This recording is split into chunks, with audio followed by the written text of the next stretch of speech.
This conference will now be recorded.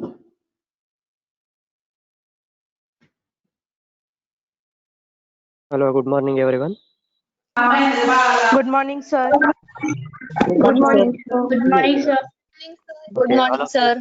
all of you, all of you, mute your Good mic, morning, please. sir. Yes, yes. Okay, okay.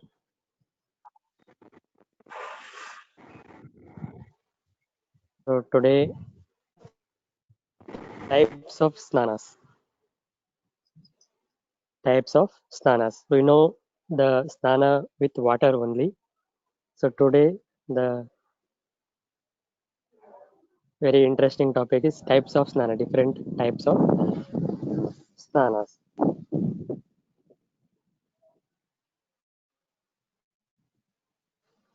So before going to that topic, so yesterday we started word by word analyzing of shlokas.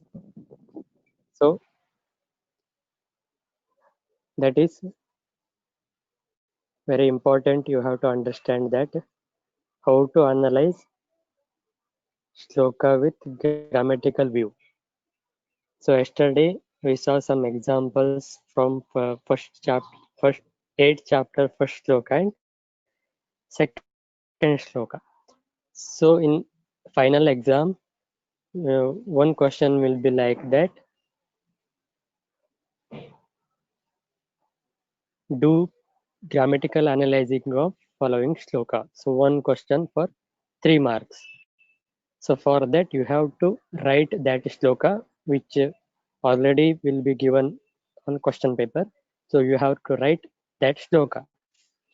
After that you have to write Padavibhaga. So Padavibhaga you have no, that is Sandhi, applying different Sandhis in a shloka. So yesterday we saw some Padavibhaga with Sandhi, using Sandhi.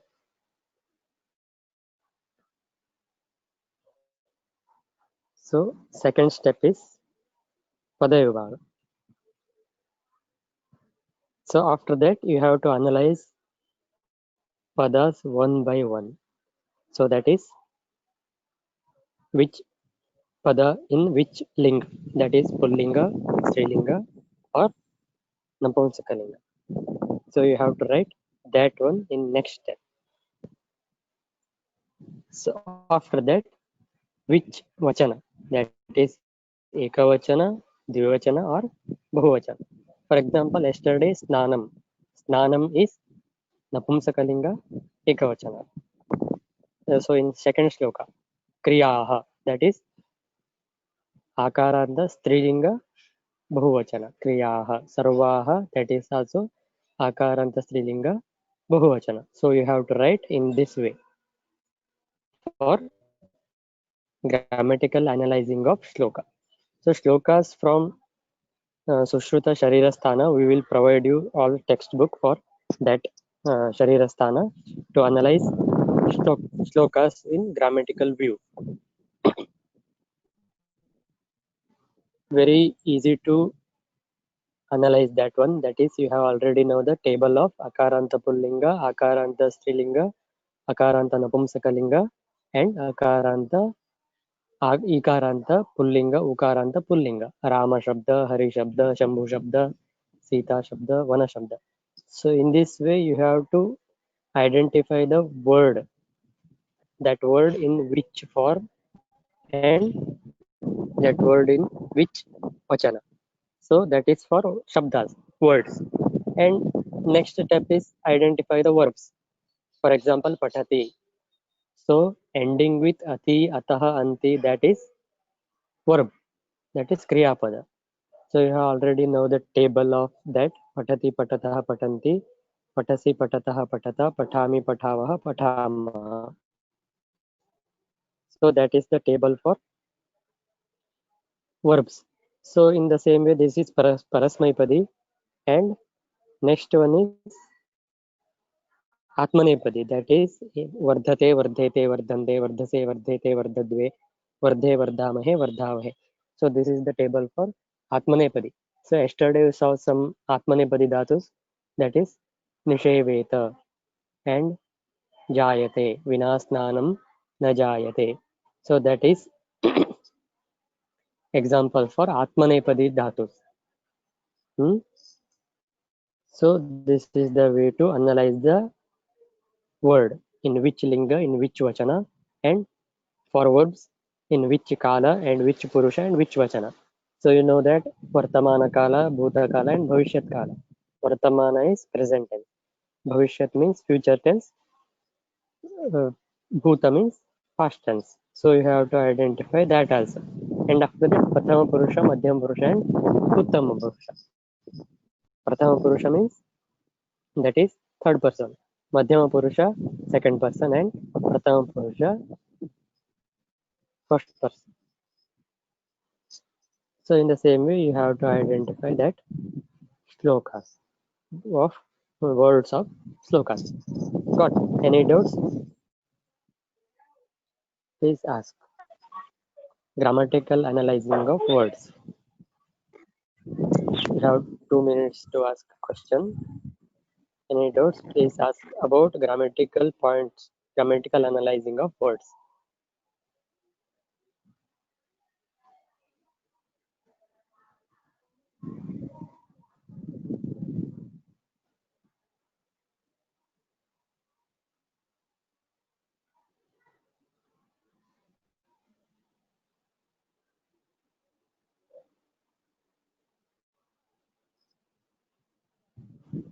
Okay.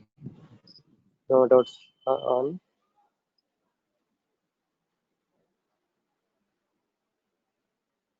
So next shloka, types of snanas.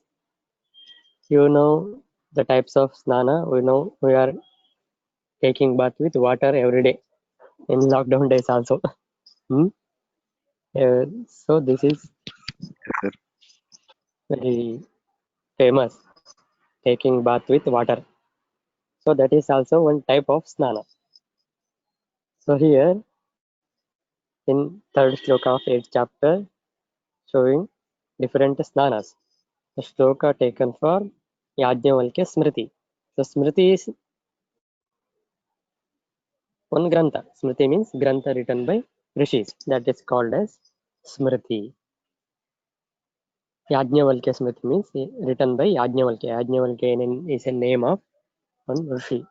Mantram bhaumam tathagneyam vayavyam divyameva cha varunam manasam chaiva saptasthanaanyanukramat. So this is the shloka, types of snanas, on types of snanas. Mantram bhaumam tathagneyam vayavyam divyameva cha varunam manasam chaiva saptasthanaanyanukramat. So this is the shloka on types of snanas. So in this, snana with jala also taken. Mantram, this is one type of snana. Bhaumam, this is also one type of snana. Tatha, and tatha means and also. Agneyam, Agneyam is also one type of snana. Vayavyam, Vayavya is also one type of snana. Divyam, this is also one type of snana. Varunam, this is also one snana. Manasam. So overall chaiva, these are all sapta. Sapta snanani anukramat. Sapta means seven. Seven type of snana anukramat. So one by one told here. Anukrama. So this is the pada vibhaga and anvaya also. Anvaya and pada vibhaga both are same. Mantram, bhaumam, tatha agneyam, vayavyam, divyam, eva cha. Varunam, manasam cha eva saptasnanani anukramat. So this is the pada vibhaga of shloka. Here tatha agneyam, here sandhi is occurred. Tatha agneyam, a plus a, tatha agneyam, it is example for savarna dirgha. Savarna, similar letter. Dirgha of that letter. Tatha agneyam. And vayavyam, divyam eva cha. Divyam eva. Just joining of these two. No sandhi is occurred here. Divyam eva, just joining of ma and a. May. Divyam eva. Varunam, manasam cha eva. So here one more sandhi is occurred, that is chaiva. Cha plus eva, chaiva. Which sandhi is here? Anybody? Roll number 2 is online. Roll number 2.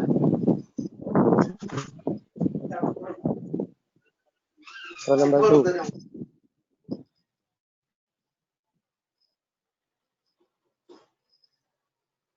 Roll number 10. Roll number 10. Sir, Ruddhi Sandhi. Yes, very good. Cha plus eva, chaiva. Your name, please? Sir, Bhagyashree. Bhagyashree. Good. Cha plus eva, chaiva. So that is example for Vriddhi Sandhi. So this is the way of identifying Sandhi.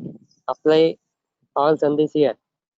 You can easily get the Sandhis quickly in upcoming days. So chaiva is Vriddhi Sandhi. Sapta snanani anukramat. Here one more Sandhi is occurred. Snanani anukramat. Snananyanukramat. Snananyanukramat. Yes, roll number 20 is online. Roll number 20. Yes, sir. Sthanani anukramat. Which sandhi is occurred here? Sthananyanukramat. Sthanani. Snananyanukramat. Sthanani anukramat. In the place of ya is here. Snananyanukramat.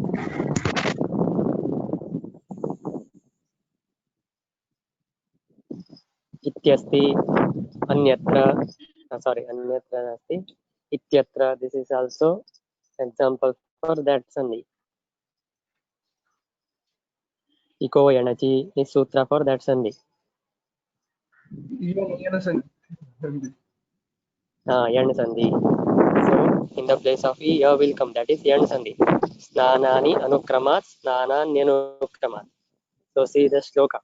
Here snanani, last word. Sapta snanani anukramat. Sapta snananyanukramat. So this is yan sandhi. Okay, good.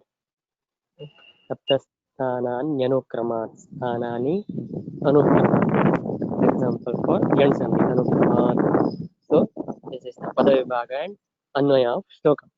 Mantram bhaumam tatha agneyam vayavyam divyam eva cha varunam manasam cha eva saptasnanani anukramat.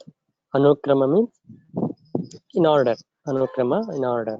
So saptasnanani, these are the snana of 7 kinds of snana. Saptasnanani, 7 snanas anukrama. So saptasnanas are mantram, bhaumam, agneyam, vayavyam, divyam, varunam, manasam. So these are just names. So mantram is first type. Second type is bhaumam, bhauma snana, and agneyam, agneya snana, vayavyam, vayavya snana, divyam, divya snana, varunam, varuna snana, manasam, manasa snana. So overall mantra first, bhauma second, agneya third, vayavya fourth, divya fifth, varunam sixth, manasam seventh. So these are the types of snanas. Remember the names. The bath is of 7 kinds: mantra snanam, bhauma snanam, agneya snanam, vayavya snanam, divya snanam, varuna snanam, and manasa snanam. So you have to by heart this shloka, because sapta snanan, you have to remember 7 types of snanas name. So question will be like that: write 7 types of snanas. So for that you have to by heart this shloka: mantram bhaumam tatha agneyam vayuvyam divyameva cha varunam manasam chaiva sapta snananyanukramat. So here name is telling that snana related with what. So here mantram. So mantra is a name of first type of snana. So it tells about snana related with what? So mantra. So mantra related word is mantra. So you already heard that mantra, Dhanvantari mantra, Snana mantra. So like that, Snana mantra is also there. So mantra Snana means that Snana related to mantra. So which mantra, that will discuss in next class. Mantra means related to mantra. So that Snana related to mantra. And next one is Bhomam. Bhoma. Bhoma, find a similar word for Bhoma. That is Bhumi.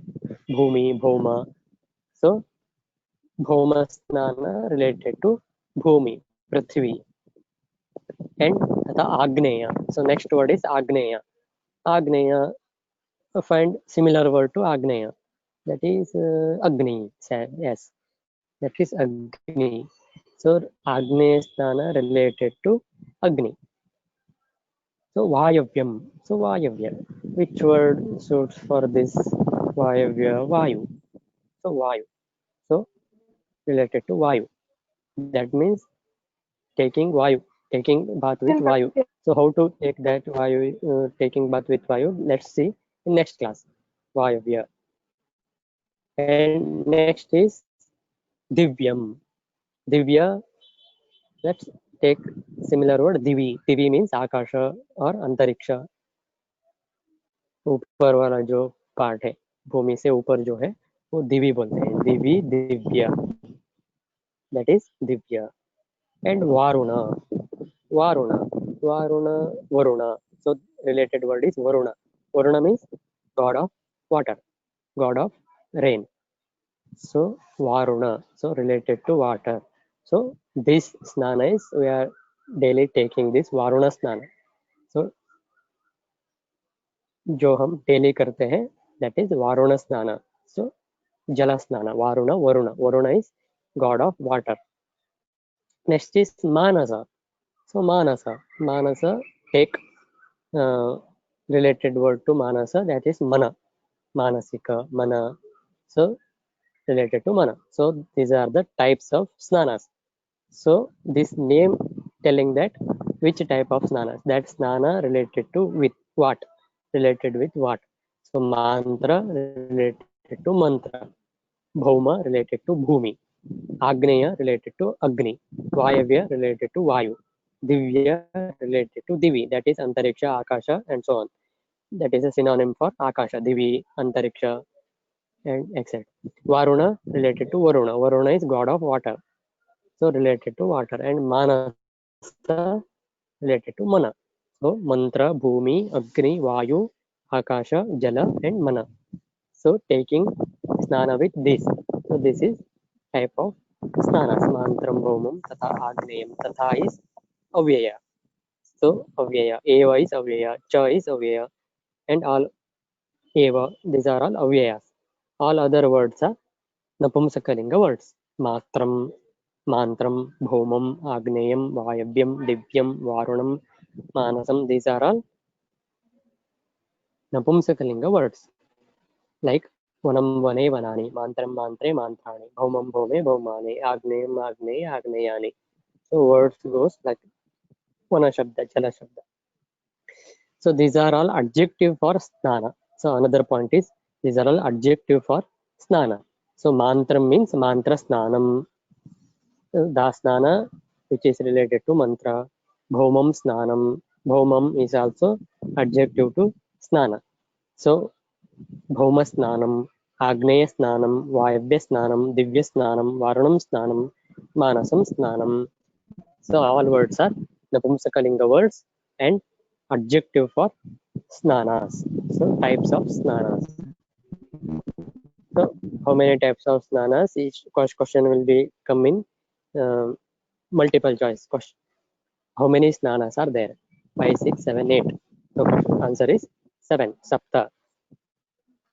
So you have to by heart this shloka. Question may like that. Write the name of 7 snanas. So how many snanas are there? So you have to by heart this श्लोक मान्त्रं भौमं तथाग्नेयं वायव्यं दिव्यमेव च वारुणं मानसं चैव सप्तस्नानान्यनुक्रमात्. Okay, so in next class, what is mantra snana? How to take bath with mantra? What is bhauma snana? How to take bath with bhumi? Agneya, how to take bath with Agni? So that definition to these snanas discuss in next class. Mantra, bhoma, Agneya, Vayavya, Divya, Varuna, Manasa. Okay, so roll number 42 here. Roll number 42.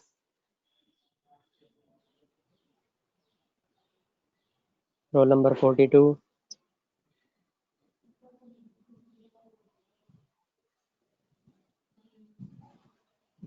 Okay, he's absent. Roll number 47. Roll number 47.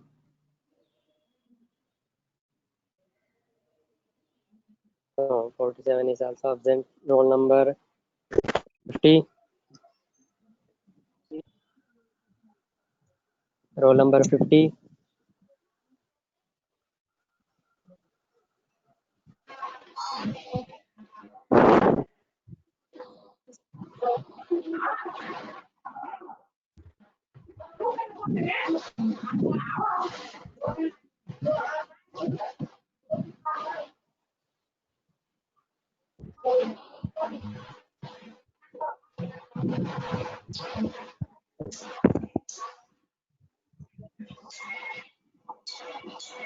Roll number 52. Yes, sir. Read the shloka.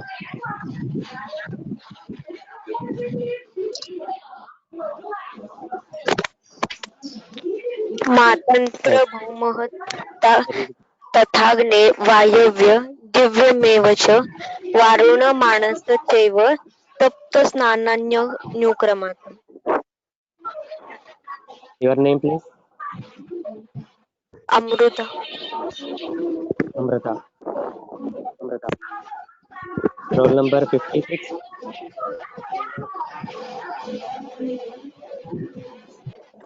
Roll number 56.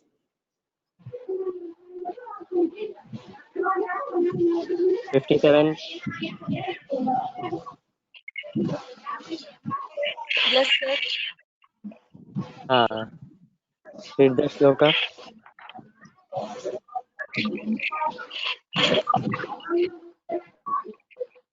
मातरं भौमं तथाग्नेयं वायव्यमेव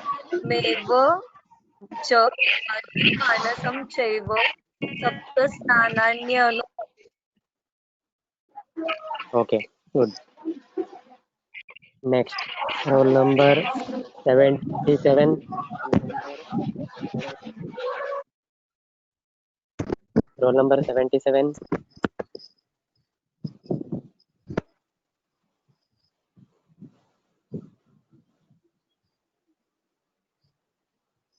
Roll number 80. Yes, sir.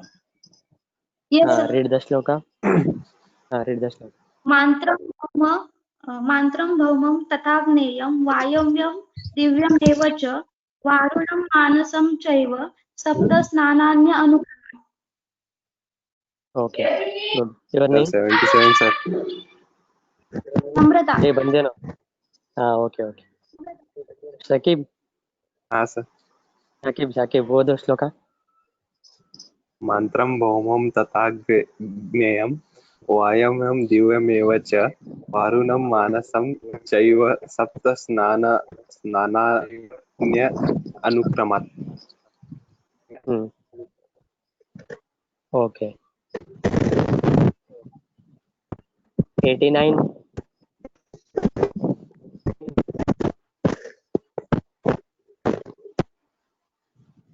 89 is here.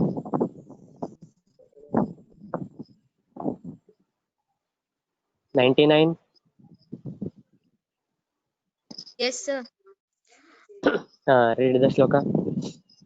मान्त्रं भौमं तथा अग्नेयं वायुं दिव्यं च वरुणं मानसं चैव सप्त स्नानान्य अनुक्रमात्.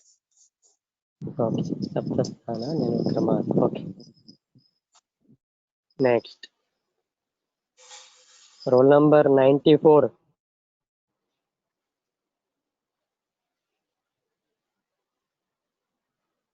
94.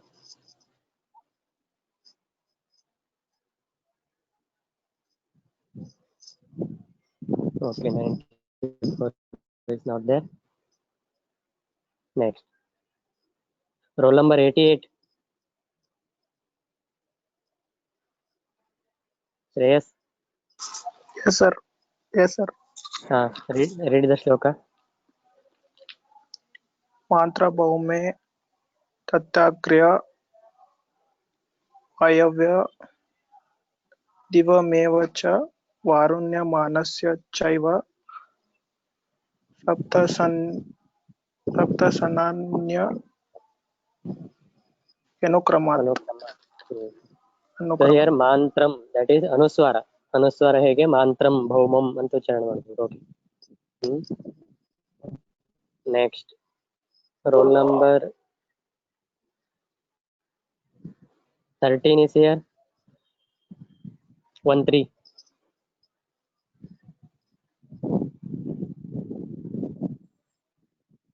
No. Roll number 18. Yes, sir. Present. Your name? Dhanashri. Dhanashri. Okay. Yes, sir.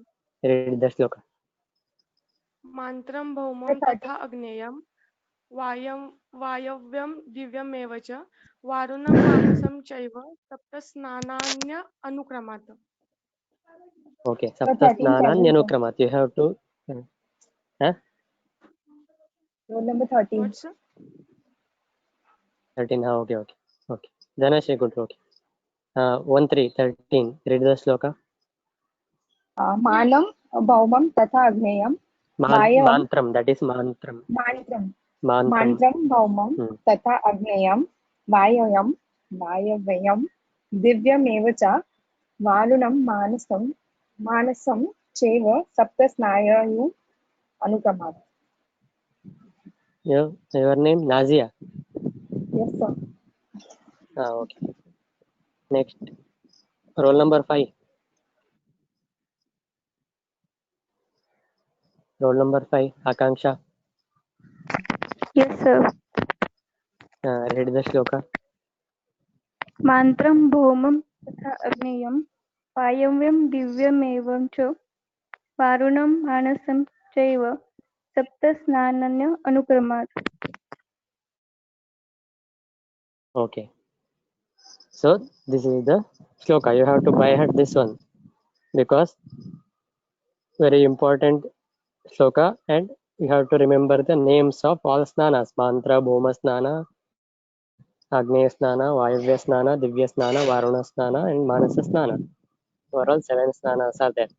So next is identifying sandhi. Tatha plus agneya.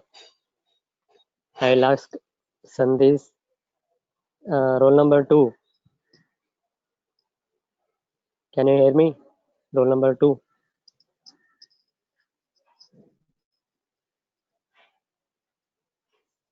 Okay, roll number 2 is absent. Roll number 2 is here.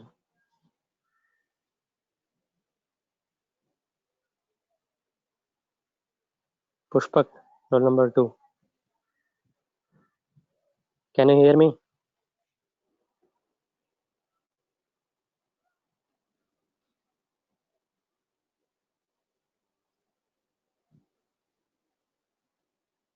Roll number 24.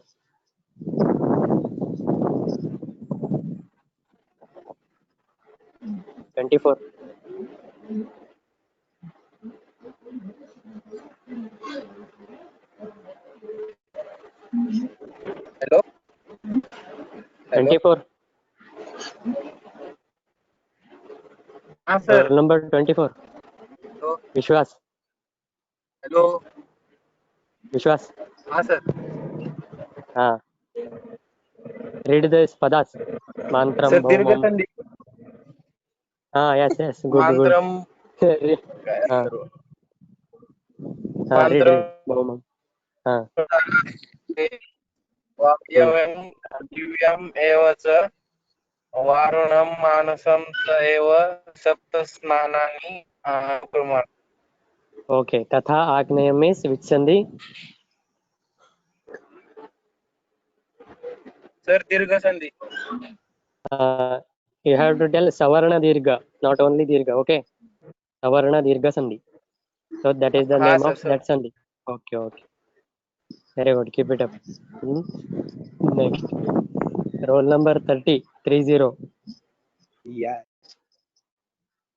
30 is here.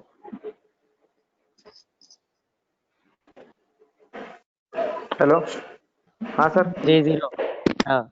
Your name, please. Yes Mahesh Kadam sir Okay. Identify Sandhi cha plus eva. Chaiva.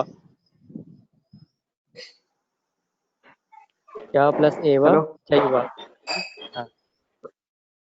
Sir audio is not coming sir Cha plus eva. Which Sandhi is here?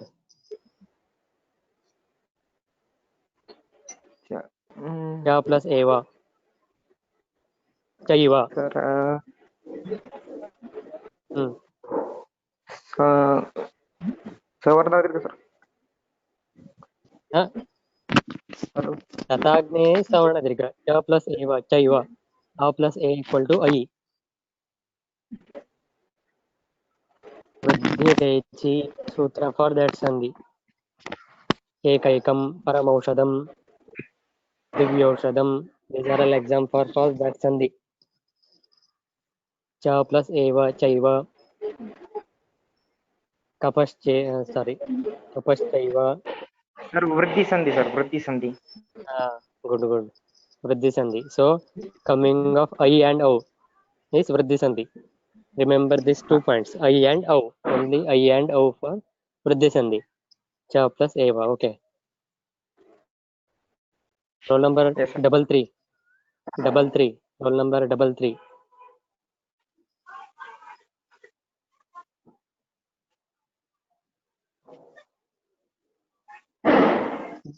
Double three is not here.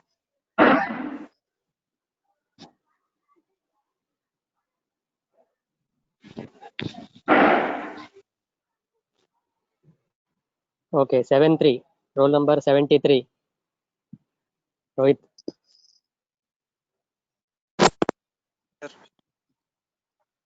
Rohit. Yes sir Saptasnanani anukramat. Identify Sandhi here. Saptasnanani plus anukramat. Saptasnananyanukramat. सर स्वर्ण दीर्घ संधी Hey. Saptasnanani anukramat. In the place of E, ya will come. यान संधी हाँ urgent मत करना सोच के answer देना है सप्तस्नानानि अनुक्रमात् सप्तस्नानान्यनुक्रमात् एग्जांपल फॉर यण संधि okay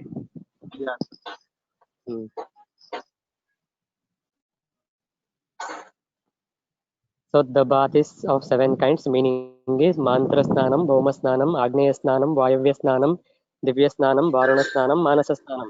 So name itself telling that snana is related to what? So mantra snana means snana related to mantra, bhoma snana related to bhumi, agneya snana related to agni, vayavya snana related to vayu, divya snana related to akasha or antariksha divi, and Varuna Snana related to Varuna. Varuna is a god of water. And Manasa Snana related to Mana. So, ये 7 types of स्नानास. मंत्र स्नाना. So, नाम जो है वही बताता है स्नान किसके साथ जुड़ा हुआ है. So, मंत्र स्नाना ये स्नान है मंत्र के साथ जुड़ा हुआ है. भौम स्नाना भूमि के साथ. आग्नेय स्नाना अग्नि के साथ. वायव्य स्नाना वायु के साथ जुड़ा हुआ है. दिव्य स्नाना दिवी. दिव्य मीन्स आकाश. दिव्य मतलब क्या होता है आकाश होता है अंतरिक्ष होता है. सो स्नान जुड़ा हुआ है आकाश से, दैट इज दिव्य स्नान।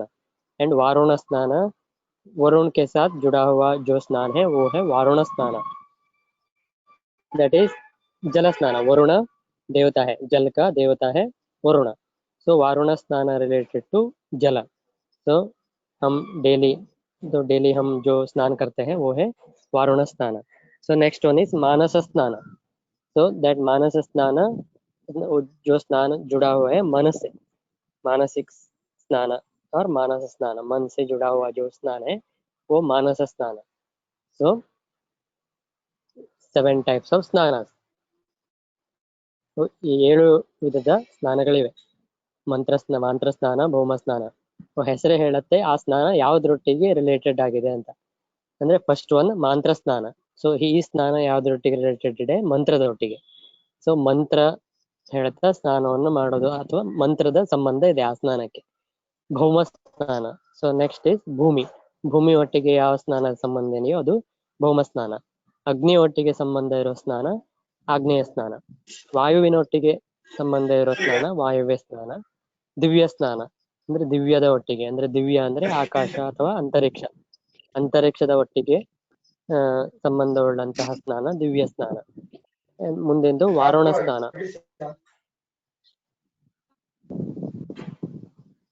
ವಾರುಣ ಸ್ನಾನ ಅಂದ್ರೆ ಸ್ನಾನ ರಿಲೇಟೆಡ್ ಟು ವರುಣ ಅಂದ್ರೆ ಈ ನೀರಿನ ದೇವತೆಗೆ ವರುಣ ಅಂತ, ಈ ಮಳೆಯನ್ನ ತರಿಸೋ ದೇವತೆ ವರುಣ. ಅದರಿಂದ ವರುಣ ಸ್ನಾನ ಇದು ವರುಣನಿಗೆ ಸಂಬಂಧಪಟ್ಟಿದ್ದು, ಅಂದ್ರೆ ನೀರಿಗೆ ಸಂಬಂಧಪಟ್ಟಿದ್ದು. ನಾವು ಡೈಲಿ ಯಾವ ಸ್ನಾನ ಮಾಡ್ತೇವೋ ಅದು ವಾರುಣ ಸ್ನಾನ. ಅಂಡ್ ನೆಕ್ಸ್ಟ್ ಯಾವುದು? ಮಾನಸ ಸ್ನಾನ. ಈ ಸ್ನಾನ ಮನಸ್ಸಿಗೆ ಸಂಬಂಧಪಟ್ಟಿದ್ದು. ಸೊ ಮಾನಸ ಸ್ನಾನ. ಸೊ ಈ ಹೆಸರುಗಳೇ ಆ ಸ್ನಾನ ಯಾವುದಕ್ಕೆ ಸಂಬಂಧಪಟ್ಟಿದ್ದು ಅಂತ ಹೇಳ್ತೇವೆ. So you have to remember this names and shloka and types. So question will be how many types of snanas? So name the 7 type of snanas. So in this way you have to answer that question. Okay.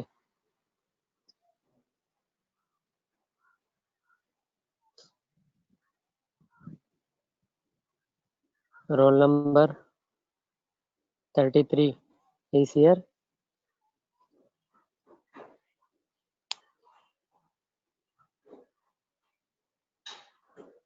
Okay, 33 is not there.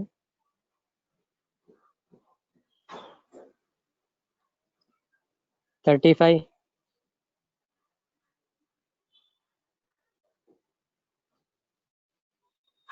Roll number 35. Yes, sir. ಎಷ್ಟು type of ಸ್ನಾನ ಇದೆ? 7 types of How many snana. types of 7 types of snanas? 7. Name the 7 types. Mantram snanam, bhaumam snanam, agneyam snanam, vayavim snanam, divyam snanam, varunam snanam, manasa snanam. Your name? Himani. Himani. Okay. So name itself telling that which snana is related to with what. So please explain briefly. Mantra snana. This snana related to?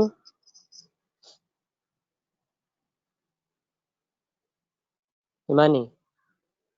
Yes, sir. Related to mantra. Mantra. Next one is related to? Bhumi.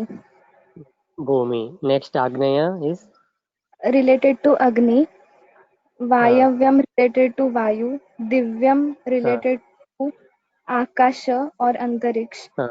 Varuna related to Jala, goddess of water. Manasa related to Mana. Okay. Your roll number? 35. Okay. Good. Very good. Okay. Next. Roll number 85 is here. 85.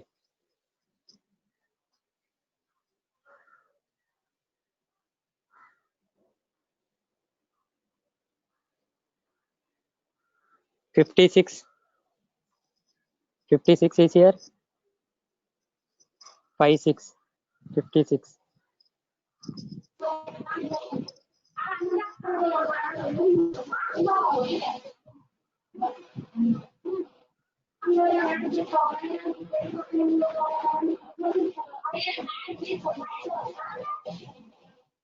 56.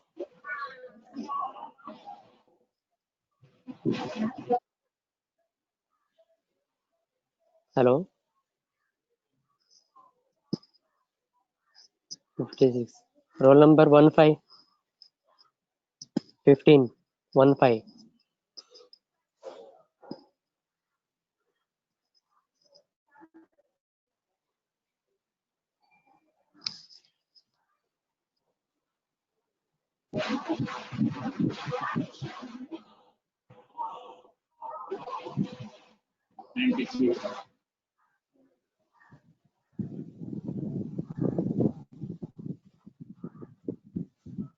Roll number 15. Not there. Roll number 56. 56.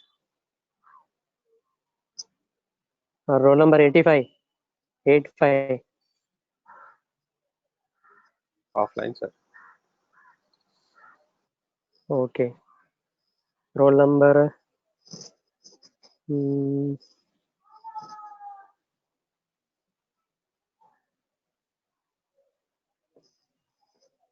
44.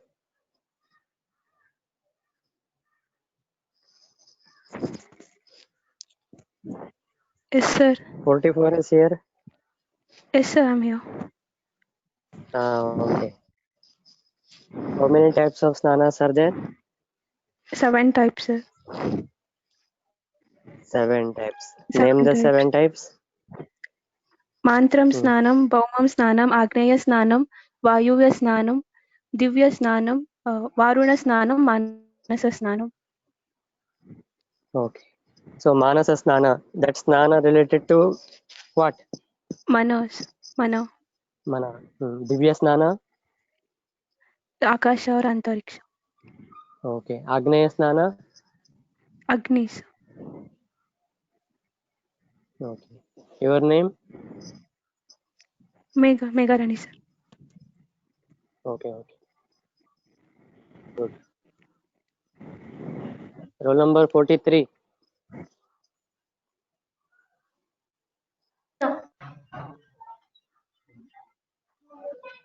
Yes, 43. Name the 7 Yes, sir. Snanas. Name the 7 Snanas. Mantrasnanam. Yes, sir. Mantrasnanam, Bhaumasnanam, Agneya-snanam, Vayavya-snanam, Divya-snanam, Varunya-snanam, and Manasa-snanam, sir. Varuna Snana means? Varuna-snanam means it is related to Jala, sir. How can you that related to Jala? Because Varuna Deva is god of Jala, sir. Okay. Very good. Thank you, sir. You're Sushmita. Okay. Yes, sir. Okay. Good. Roll number 86 is here.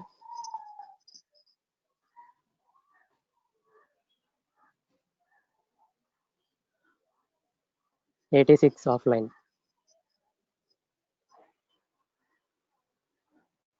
97. Yes, sir. Your name? Vandana. Vandana More. Yes, sir.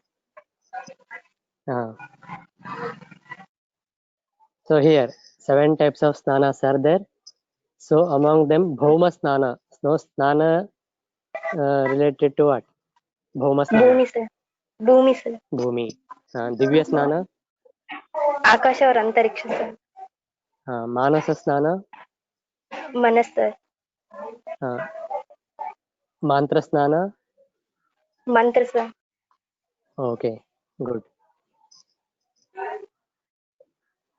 So in this way question may ask like mantra snana is related to dash. Option mantra, mantrika or mantra in this way. So you have to answer this mantra. And Divya. So Divya Snana related to dash.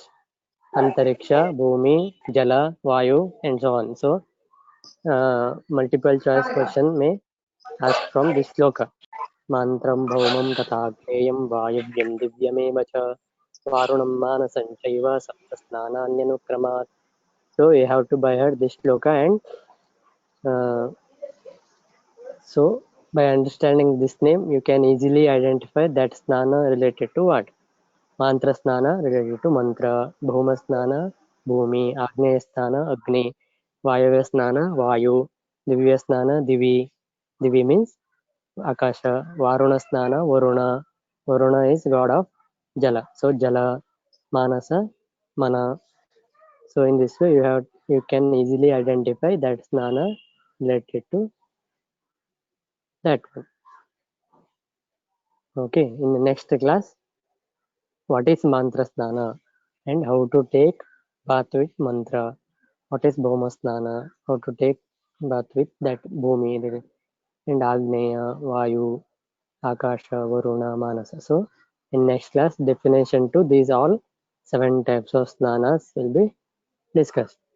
Okay. So please go to Google Classroom, and in that attendance 5th May. Do not click after 12 o'clock. So it show done late. So you can identify easily. We stick afterward. Yes, sir. Click before 12 o'clock. Okay. Any doubts with today's class? No, sir. Roll number 1 to 5. Roll number 1 to 5. No, Any doubts? no, sir. No, sir. Roll number 5 to 6. No, sir. Roll number 10 to 15. No, sir. No. Okay. 16 to 20. No, sir. Okay. 21 to 25. No, sir. Okay. 26 to 30. No, No, sir. sir. Okay. 31 to 35.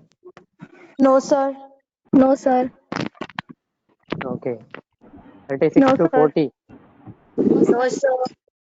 Okay. No. 41 to 45. No, sir. No, sir. No, sir. 46. No, sir. 51 to 55. No, sir. Okay. 56 to 60.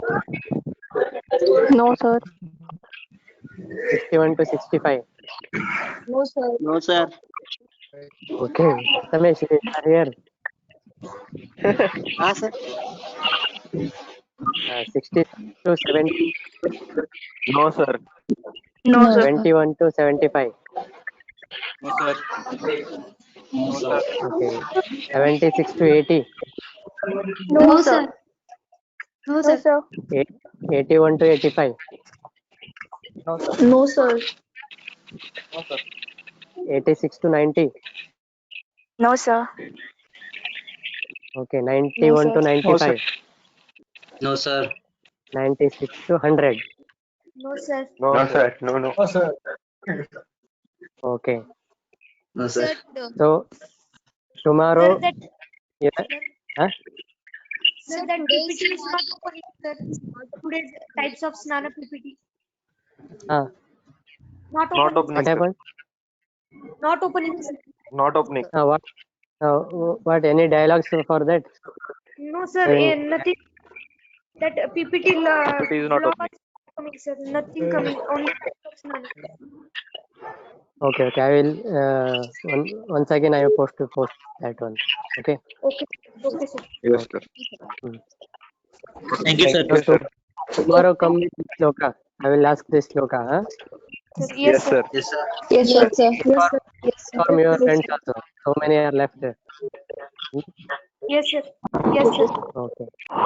Okay. Yes, sir. Thank you, sir. Thank you, sir. Thank you, sir. Thank you. Thank you. Thank you, sir. Thank you, sir. Thank you, sir. Thank you, sir. Bye, sir. Bye. Thank you, sir. Okay, take care. Thank you, sir. Thank you, sir.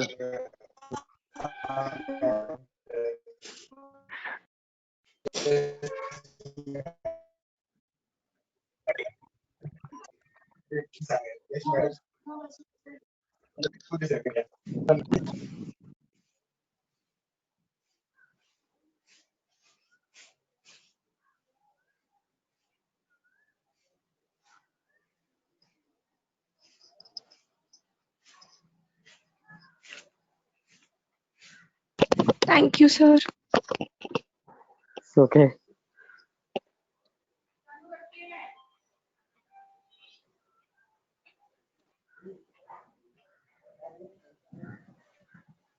Hello ಏನೋ sir. Prathamesh, ಏನಿಲ್ಲ sir. ಏನು ಓದ್ತಾ ಇದೆಯಲ್ಲ correct ಆಗಿ? ಹಾ, ಓದ್ತಾ ಇದ್ದೀನಿ sir. ಏನ್ ಡೌಟ್ ಇದ್ರೆ ಕೇಳ್ಬೇಕು. ಹಾ ಸರ್. 6th 7th ಚಾಪ್ಟರ್ ಎಲ್ಲ ಡೌಟ್ ಇಲ್ವಾ? 6th ಓದಿಲ್ಲ ಸರ್ ಇನ್ನು. 7th ಇಲ್ಲ ಸರ್, ಈ ಸಂಸ್ಕೃತ